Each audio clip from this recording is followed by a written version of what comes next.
Hello friends, you are welcome in Azad Education, and today we will talk about the how to convert a data grid view into the PDF format, how to export data grid view into a PDF format। तो आज की इस video में आपको बताने वाला हूँ कि जो डेटा ग्रिड व्यू है उसको हम PDF फाइल के अंदर कैसे एक्सपोर्ट कर सकते हैं, PDF के अंदर कैसे कन्वर्ट कर सकते हैं। तो इस वीडियो को शुरू से लेकर लास्ट तक आप ज़रूर देखिएगा और हमारे YouTube चैनल को सब्सक्राइब ज़रूर कर दीजिएगा। एंड स्टार्ट करते हैं। मैंने प्रोजेक्ट जो है ऑलरेडी क्रिएट किया हुआ है और इसमें डेटा जो है वो डेटा ग्रिड व्यू के अंदर लोड का मैंने लगाया। जो पेजिनेशन वाली वीडियो है उसी का ये हमारा प्रोजेक्ट है, इसी को हम कन्वर्ट करेंगे।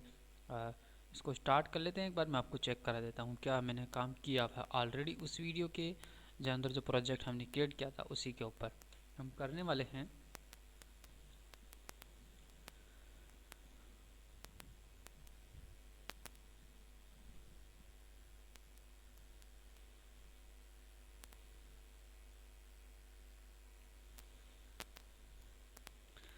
ये देखिए डेटा जो है डेटा ग्रिड व्यू के अंदर वो लोड हो चुका है।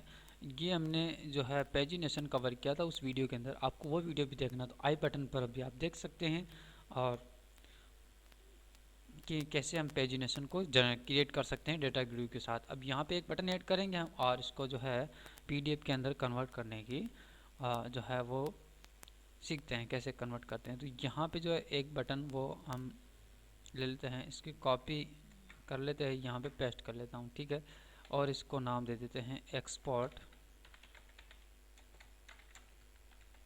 इन PDF। और जो ये आइकन जो है यहाँ पे लगा हुआ, हम कौन सा यूज़ कर रहे हैं, फॉन्ट ऑसम का जो है यूज कर रहे हैं यहाँ पे। तो इस आइकन को हमें रिमूव करना, वैसे आइकन ही हम सेट कर देते हैं। यहाँ पे देखते हैं एक्सपोर्ट का आइकन,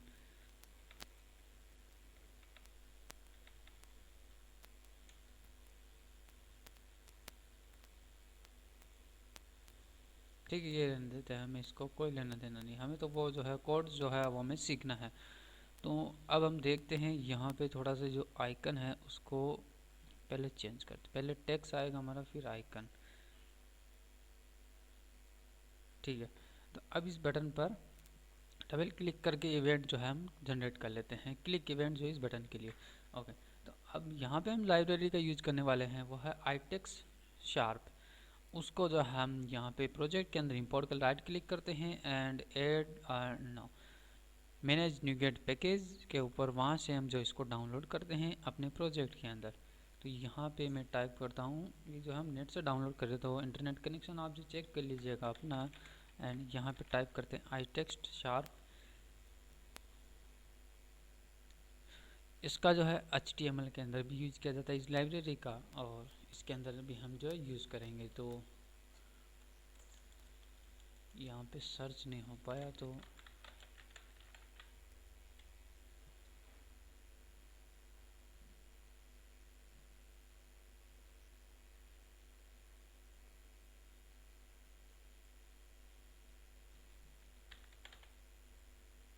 इसे टाइप करते हैं PDF डॉक्यूमेंट, इसमें क्या आता है देखते हैं।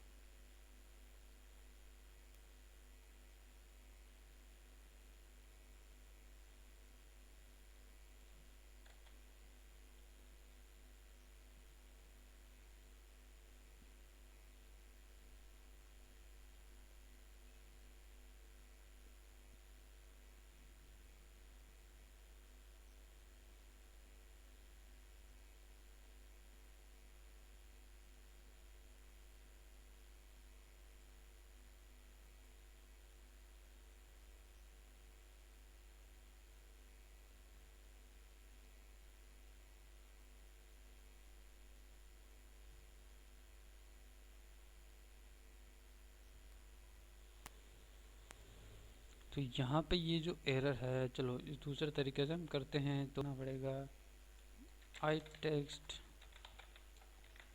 Sharp NuGet package. Okay, तो यहाँ पे चले इनकी साइट पे, यहाँ से कॉपी करके लाते हैं और इंस्टॉलेशन करते हैं npm लाइब्रेरी के द्वारा। तो यहाँ से कॉपी करते हैं एंड आपको चलना है टूल्स के अंदर, NuGet packages and consoles के माध्यम से हम जो इसका इंस्टॉलेशन करेंगे। तो यहाँ पे चलते हैं, ये कंसोल जो है पेस्ट करना है हमको एंड एंटर।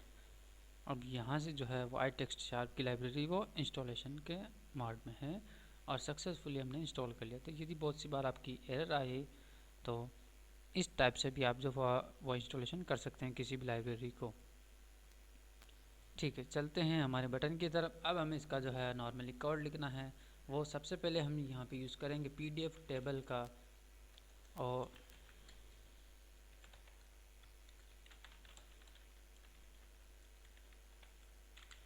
यहाँ पे फिर हमें इंपोर्ट करना पड़ेगा। इसका एक ऑब्जेक्ट जो है हमें बनाना है, ठीक है, PDF टेबल।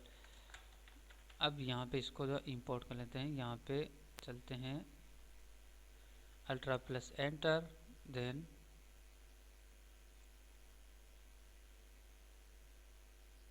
ये देखिए यूजिंग टेक्स्ट, तो ऊपर जो है ये देखिए लाइब्रेरी जो है वो ऐड हो चुकी है। ठीक है, अब यहाँ पे हमें इसको ये क्या पैरामीटर्स लेता है कि डेटा ग्रेड व्यू के सारे जो कॉलम्स को काउंट करेगा। तो हमारा डेटा ग्रेड व्यू का नाम है DGV, वो चेक कर लेते हैं आपके शिफ्ट के साथ। अब 7 प्रेस करिएगा एंड F4 एंड नाउ हमारे डेटा ग्रिड का नाम ये वाला है, benefit data grid view 1। Okay, तो फास्टली हम काम करते हैं data grid view and dot column count. तो यहाँ पे ये जो कॉलम को है इसको काउंटिंग चाहिए। देन एरर है जो वो रिमूव हो जाएगा। तो एरर किस लिए है वो चेक करते हैं।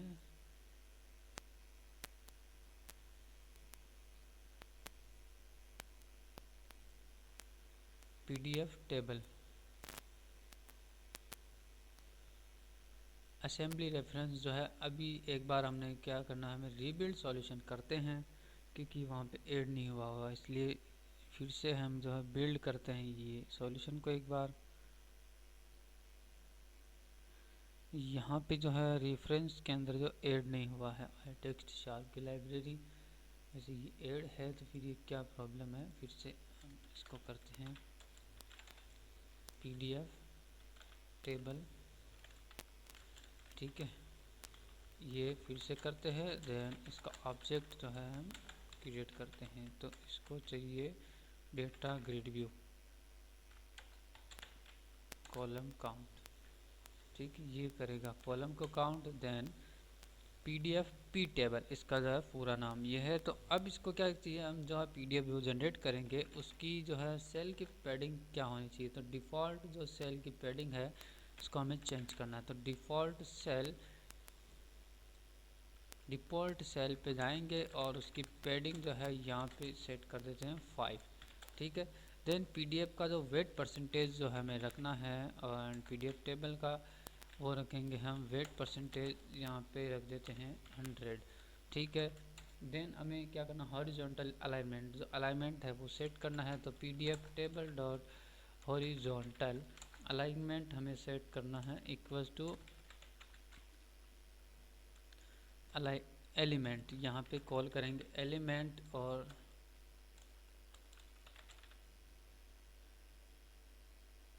एलिमेंट डॉट अलाइन लेफ्ट आएगा यहाँ पे। तो horizontal alignment and equals to and element dot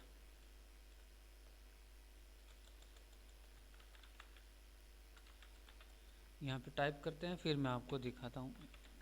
capital में इसको टाइप करना है एंड लेफ्ट, इसका भी जो है वो लाइब्रेरी हमें इंपोर्ट करना पड़ेगा। तो इसको रिमूव करते, ओनली एलिमेंट चाहिए हमें, ठीक है। यूजिंग ये इसकी भी लाइब्रेरी है तो इसको भी हमने इंपोर्ट कर दिया, ठीक है। देन PDF टेबल का जो है डिफ़ॉल्ट सेल का जो बॉर्डर विड्थ है, जो हमारे टेबल का जो इसको एक्सपोर्ट करेगा, तो उसका डिफ़ॉल्ट सेल का हमें बॉर्डर का वेट भी जो है वो थोड़ा सा हम चेंज कर देते हैं। तो बॉर्डर का वेट तो वो हम रख देते हैं 2 पिक्स, ठीक है। एंड अब हमें क्या करना है, हेडर रो जो ऊपर टॉप पे जो हमारे हेडर आएंगे उनको ऐड करते हैं, ठीक है। तो यहाँ पे हम हमारे इसको नहीं पता है कि उसमें कितने कॉलम्स हैं आपके डेटा ग्रिड में, तो यहाँ पे फॉर ईच लूप का हम यूज करके उसको जो है कॉलम्स प्रोवाइड करवाएंगे। तो डेटा ग्रिड व्यू कॉलम यहाँ पे कॉल करेंगे इस ऑब्जेक्ट को वहाँ के कॉलम्स को हमें कॉल करने के लिए।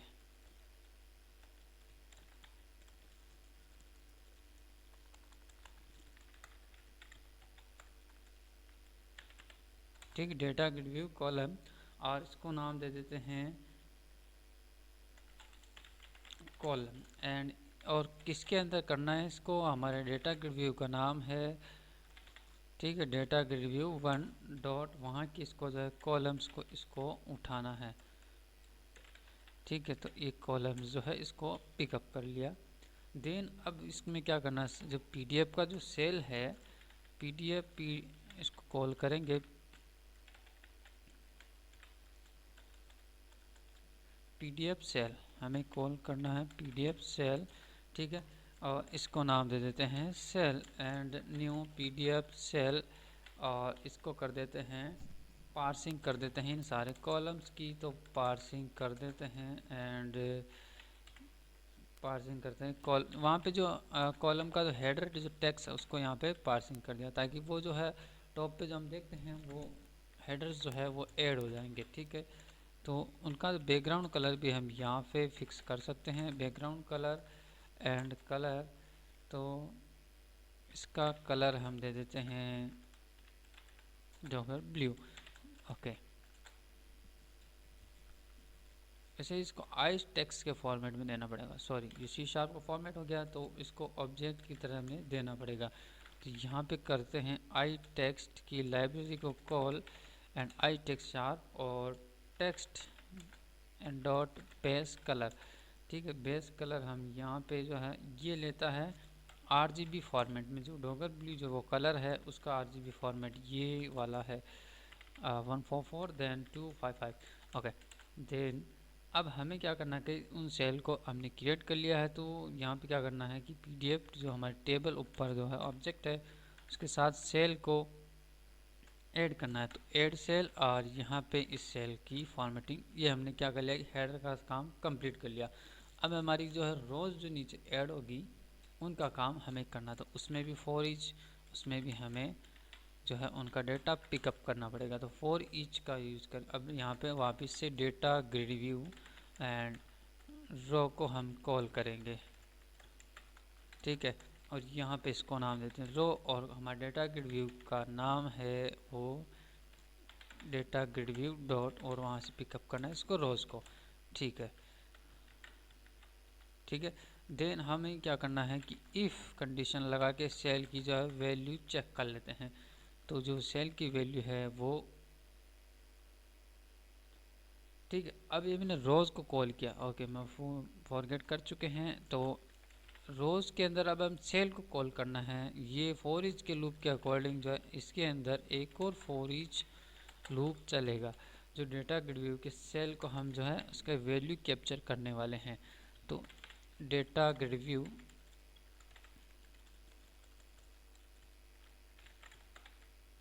सेल एंड यहाँ पे इसका नाम दे देते हैं सेल, और अब ये कहाँ से सेल मिलेंगे, इसको रो के अंदर से। ठीक है, ये भी हमने यहाँ पे नेमिंग किया था। ठीक है, यहाँ से इसके सेल को पिक करना है और उस सेल की कंडीशन लगा के चेक कर लेते हैं कि वो वैल्यू जो है उसके अंदर वो नल है या नहीं है।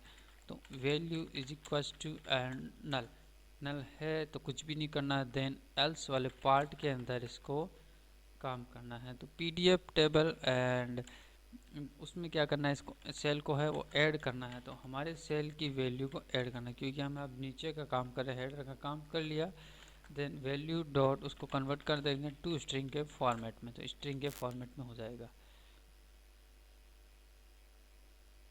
ठीक है, अब हमें करना है, यहाँ का काम कंप्लीट हुआ, अब दोनों फोल्ड एक्सपोर्ट करना है। अब हमने क्या पीडीएफ का मैटर जो हमने तैयार कर लिया है, तो इस एक्सपोर्ट का काम क्या करते हैं, सबसे पहले एक स्ट्रिंग में जो हम फोल्डर का पाथ ले लेते हैं यहाँ पे।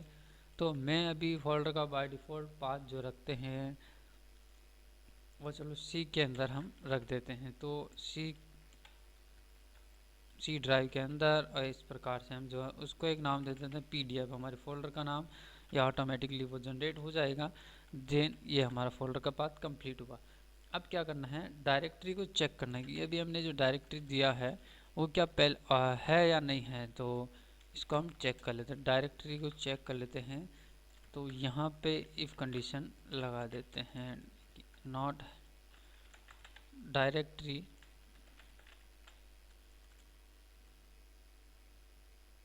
डॉट एग्जिट्स कि वो है या नहीं है। तो फोल्डर का पाथ हम यहाँ पे दे देते हैं। तो फोल्डर का पाथ ही हो गया। इसके लिए भी हमें इंपोर्ट करना पड़ेगा लाइब्रेरी को, क्योंकि इनपुट आउटपुट का हम यूज़ करने वाले हैं। ठीक है। तो यहाँ पे अब डायरेक्टरी जो है इसको क्या करना है कि क्रिएट करना नहीं है। तो क्योंकि फोल्डर वहाँ पे बना हुआ नहीं है, तो इसको क्या करना है कि वो फोल्डर को क्रिएट करना है। तो क्रिएट डायरेक्टरी ये जो है फोल्डर को क्रिएट करने के लिए होता है। Then folder path. ओके। अब क्या करना है, यहाँ पे फाइल स्ट्रीम का हम यूज़ करके जो फाइल को सेव करने वाले हैं। तो फाइल स्ट्रीम यूजिंग मेथड का हम यहाँ पे यूज़ करने वाले हैं। देन फाइल स्ट्रीम को कॉल करते हैं कि हमारी फाइल हमने क्रिएट कर लिया है, अब उसको जो सेव करना है। ठीक है। इसका भी ऑब्जेक्ट बना लेते हैं एंड इसको हमें पास करना है फोल्डर का पाथ और क्या चीज़ जो है इसको सेव करना है। तो फोल्डर कहाँ पे इसको सेव करना है, फर्स्ट पैरामीटर देखिए ये बता रहा है फर्स्ट पैरामीटर कहाँ पे सेव करना है। और फाइल का एक्सेस, तो फाइल का नाम है हमारी जैसे आज़ाद, फाइल का नाम हमें देना है। तो वो टेक्स्ट स्ट्रिंग के फॉर्मेट में रहेगा। तो ये हमने नाम दे दिया इसको। देन हमें बताना है कि फाइल का मोड क्या है। तो फाइल का मोड जो रहेगा वो क्रिएट करना है। तो फाइल मोड है वो क्रिएट मोड में है। ठीक है। अब हम चलते हैं नीचे की ओर। तो ये एक्सेस क्या है, तो इसको हटा देते हैं। ठीक है। अब यहाँ पे किस टाइप की एरर देखते हैं, क्या पैरामीटर्स लेता है। तो ये यहाँ पे क्या है कि ये नहीं आएगा, तो क्योंकि फोल्डर का पाथ वहाँ पे इस फाइल को जो सेव करना है। ठीक है। अब क्या करना है कि हमने जो डॉक्यूमेंट है वो क्रिएट कर लेना है। ठीक है। तो हमने सेव का बता लिया एंड अब हम कॉल कर देते हैं इसको document and new document. Document को क्रिएट कर लेते हैं पीडीएफ फॉर्मेट में। अब यहाँ पे साइज़ वगैरह बता देते हैं। हमारे पेज की साइज़ जो है वो रहेगी A4 के फाइल में A4 का हम पेपर ले लेते हैं। देन यहाँ पे ले लेते हैं उसका 10 ऑफ उसकी साइज़ वगैरह हम सेट करते हैं सारों की। तो 10 ऑफ यहाँ पे सेव कर देते हैं 10 ऑफ, मतलब चारों साइड से जो है वो इतना स्पेस दे इसको। ठीक है। एंड लास्ट वाली जो है साइज उसको 0 कर देते हैं क्योंकि वो बॉटम वाली होगी।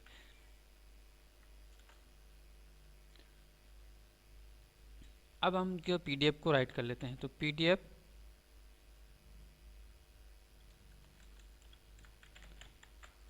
राइटर का यूज पीडीएफ राइटर का यूज़ करके हम गेट इंस्टेंट्स का यूज़ करके हम जो है पीडीएफ को सेव स्ट्रीम कर लेते हैं। पीडीएफ जो अभी हमने क्रिएट किया ये डॉक्यूमेंट और हमें स्ट्रीम को यहाँ पे पाथ को जो है यहाँ पे स्ट्रीम का हम देना है क्योंकि हम फाइल क्रिएट कर रहे हैं। देन हमें क्या करना है, पीडीएफ का जो हमारा डॉक्यूमेंट है इसको क्या करना है, अब ओपन करना है। और ठीक है। देन हमें क्या करना है, इसको डॉक्यूमेंट के साथ जो है हमने एक डॉक्यूमेंट क्रिएट किया है उसके साथ हमें ऐड करना है किसको, पीडीएफ पूरा हमने ऊपर मेथड किया पीडीएफ टेबल को। देन इन स्ट्रीम को भी क्लोज करना है, डॉक्यूमेंट को भी क्लोज करना है। ठीक है। तो ये हमारा स्ट्रीम भी क्लोज, स्ट्रीम डॉट क्लोज होगा, सॉरी। तो स्ट्रीम डॉट क्लोज, तो इस प्रकार से हमने इसको क्लोज कर दिया। और यहाँ पे जो है हम सक्सेसफुली एक मैसेज बॉक्स शो करा देते हैं ताकि हमें पता लगे कि हमने काम जो किया वो कम्प्लीटली हुआ है। PDF exported. ओके। अब इसको जो है प्रोग्राम को एग्जीक्यूट करते हैं और चेक करते हैं कि हमारी पीडीएफ जो है वो एक्सपोर्ट हुआ या नहीं हुआ। तो इस बटन पर हम क्लिक करते हैं और एक्सपोर्ट करते हैं। देखिए पीडीएफ एक्सपोर्टेड। अब हम चेक करते हैं हमने जो फाइल जनरेट किया है वो कहाँ पे हुआ है। तो हमारे सी फोल्डर के अंदर देखते हैं पीडीएफ के अंदर, ये देखिए ion.edu। तो हमारा जो डेटा था वो यहाँ पे जनरेट हो चुका है। ये यहाँ पे ऐसा क्यों, अभी जो डेटा फॉर्मेट में है वो जो है 5 रो है हमारे। नेक्स्ट 5 रो चाहिए तो क्योंकि हमने पेजिनेशन फॉर्मेट किया, तो ये पेजिनेशन रिमूव करके हम जो डायरेक्टली लोड करेंगे तो वो इस प्रकार से जो कन्वर्ट हो। तो चलो एक बार डायरेक्टली पेजिनेशन फॉर्मेट जो है वो रिमूव कर देते हैं यहाँ से, एंड